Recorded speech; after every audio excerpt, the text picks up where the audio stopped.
Хайде, да се освободим от въжетата. Къде отиваш? Не мога да се измъкна. Пазете се!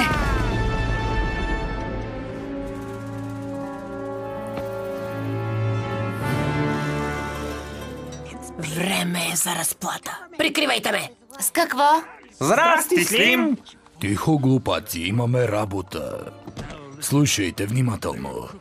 Тук на запад има крадци, които се мислят за много добри. Уж знаят как добитък да крадат, но колкото и те да са добри. Не могат с мен да се сравнят, аз не мърдам пръста си дори. Наричат ме подлец и лукав крадец. Но за жестокостта ми най-голяма нямат си дори представа. Аз пея йодел. Ето така.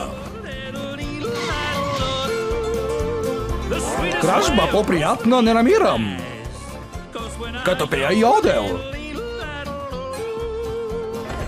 Крабите хипнотизирам. Не ръга, не вика, но желаното постига. А този труд не е никак лек за толкова едър човек. Крабите ще потвърдят, че моят йодел е върхът.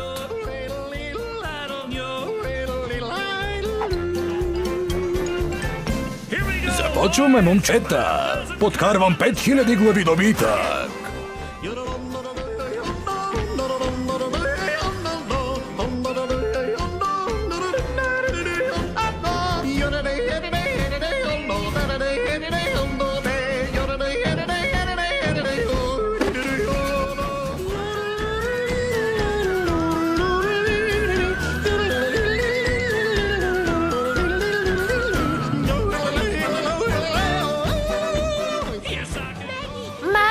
Госпожо Калуей, съвземете се! Кравите са тъй щастливи. Аз пея йодел. Няма трели по-красиви. Не използва въже, няма шанс. Те изпадат в транс. Той музикант е огромен и неповторим. Кравите от мен са възхитени. Благодарение на моя йодел, толкова много са пленени.